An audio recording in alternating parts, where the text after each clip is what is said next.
Oui, je partirai d'une remarque du philosophe espagnol Ortega y Gasset qui disait "No sabemos lo que pasa y eso es lo que pasa", c'est-à-dire on ne sait pas ce qui se passe, c'est justement ça ce qui se passe. Pourquoi cette ignorance?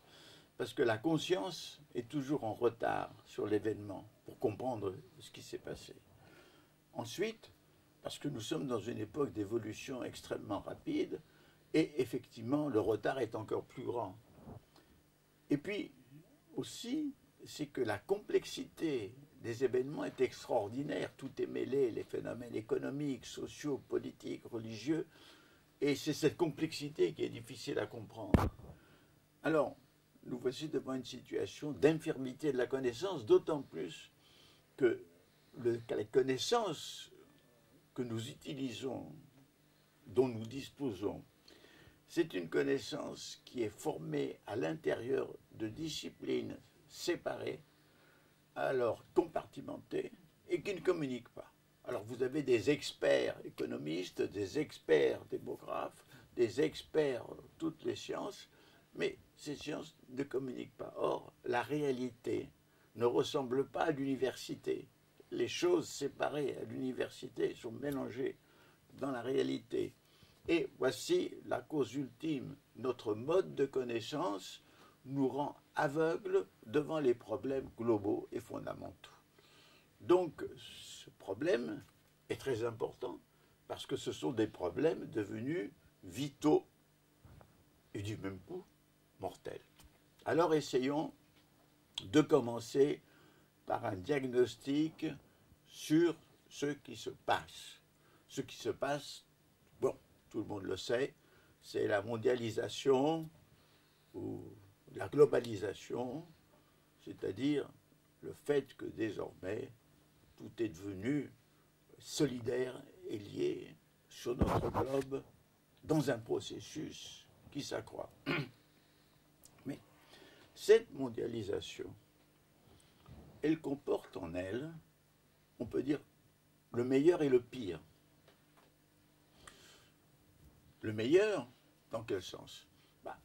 Dans le sens qu'il y a l'interdépendance aujourd'hui entre toutes les parties de l'humanité fait que nous pouvons considérer que nous sommes liés, alors que pendant très longtemps, les sociétés, les humains étaient séparés sans communication. Nos destins sont liés, c'est-à-dire que nous vivons une communauté de destin. Une communauté de destin, d'autant plus que nous avons des menaces qui touchent tous. La menace de diffusion des armes nucléaires, la menace de la dégradation de la biosphère, la menace d'une crise économique qui s'aggrave, la menace de déferlement ethnique, religieux, idéologique, bref, et même la menace de la faim qui n'a pas disparu. Donc, nous avons donc un destin commun. Un destin commun, c'est ce qui devrait nous unir. C'est ce qui devrait nous rendre solidaires. Et ce qui devrait faire de nous des citoyens de la planète Terre. Ce processus, en plus, a créé le soubassement d'une société à l'échelle du monde. Pourquoi? Parce que pour qu'il y ait une société, il faut qu'il y ait un territoire avec des communications. Or, désormais, la planète est un territoire relié par des communications multiples et immédiates, comme jamais il n'en a existé dans le passé au sein d'une nation. Pour qu'il y ait une société, il faut qu'il y ait une économie. L'économie mondialisée est là.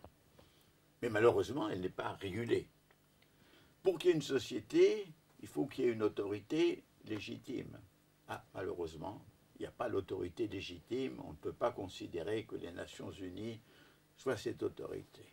Pour qu'il y ait une société, il faut une conscience commune. Justement, la conscience du destin commun qui fait que l'on a un sentiment de patriotisme.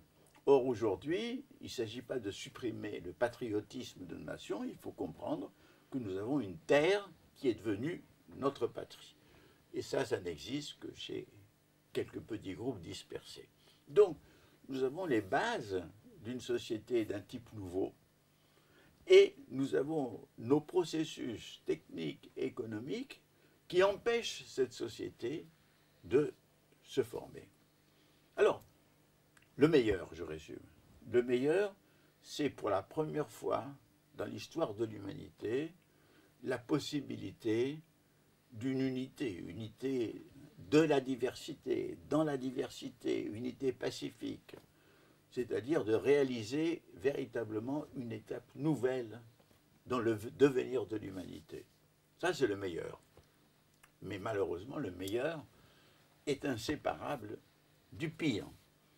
Alors, qu'est-ce que c'est que le pire?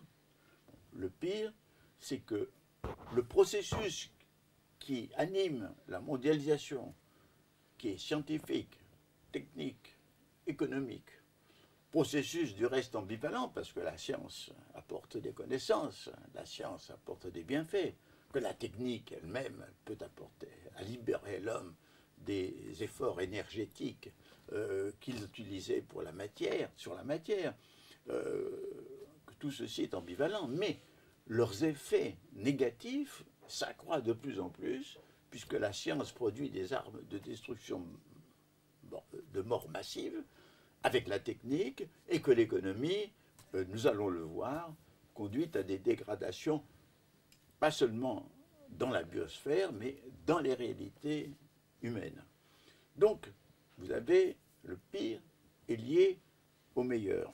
Et alors, le pire, c'est tout d'abord la dégradation continue de ce milieu vivant qui nous est indispensable à notre vie, qui est la biosphère, dégradation de la biodiversité, réchauffement climatique, pollution multiple et innombrable. Enfin, je ne fais pas le catalogue, mais c'est présent à l'esprit. Le pire, c'est que cette économie mondialisée n'a pas de véritable système de régulation et de contrôle, et qu'une crise peut conduire à des catastrophes. Le pire, c'est que nous sommes dans une crise, pas seulement qu'il y a la crise de la biosphère, de la relation humaine avec la nature, mais nous avons une crise du développement, crise des sociétés traditionnelles, crise de la modernité. Bon. Alors, la crise des sociétés traditionnelles, c'est que le processus de mondialisation, qui est un processus d'occidentalisation, c'est un processus qui détruit dans les sociétés traditionnelles pas seulement bien des préjugés et des phénomènes de fermeture, mais qui détruit aussi des solidarités, des connaissances, des savoir-faire, des arts de vivre. Et ces sociétés sont livrées à un chaos, mais la solution, qui est la modernisation occidentale, est elle-même en crise aujourd'hui. Elle est en crise parce que nous-mêmes, dans nos sociétés qu'on appelle développées, évoluées, eh bien, nous nous rendons compte que là où le bien-être matériel s'est installé, il ne produit pas de satisfaction morale et psychologique, qu'il y a un mal-être psychique dans le bien-être matériel, que ces sociétés créent de nouveaux problèmes, que notre civilisation crée pas seulement du mal-être, mais que les excès de l'individualisme ont détruit les anciennes solidarités. Bref, et que nous continuons dans une course effrénée vers où? Alors c'est ici qu'il faut se poser le problème de cette notion de développement, puisque nous sommes soi-disant des nations développées et que le reste du monde est sous-développé et devrait se développer. Là aussi, dans ce développement, il y a le meilleur et il y a le pire. Il est vrai que, par exemple, le développement en Chine, dans des pays d'Amérique latine, en Inde, a suscité l'émergence d'une classe moyenne qui accède aux standards de la vie quotidienne de l'Occident. Et évidemment, on voit très bien que dans ces pays, la jeunesse est très heureuse de se trouver libérée des contraintes de la famille traditionnelle, des préjugés de la famille, d'acquérir une liberté dans les relations, y compris dans les relations sexuelles. Et il y a même une magie dans la découverte du McDonald's ou du Coca-Cola, choses qui pour nous sont d'une banalité écœurante, mais qui là semblent pareil du tout le prestige du monde occidental. Il y a effectivement quelque chose d'important dans cette accession à la prospérité occidentale. Mais il y a aussi qu'ils accèdent à toutes les intoxications qui sont à l'intérieur de la civilisation occidentale, c'est-à-dire les intoxications consuméristes, l'obsession de consommer, le rôle de plus en plus important de l'argent qui supprime toute une part de relations humaines qui sont fondées sur la gratuité, sur l'amitié, sur le service rendu, l'obsession automobile qui fait que nous sommes prisonniers de cette obsession avec tous nos embouteillages, ce qui va arriver rapidement dans d'autres continents qui s'équipent en automobile. Bref, il y a effectivement... et il faut ajouter que si la Chine s'équipe en autant de voitures que l'Occident par rapport au nombre d'habitants, ou que l'Inde, pareil, eh bien, il faudrait 5 planètes comme la Terre pour pouvoir satisfaire les besoins énergétiques ou pour pouvoir épurer les pollutions sorties de ceci. C'est-à-dire que cette course au développement, c'est une course à l'abîme.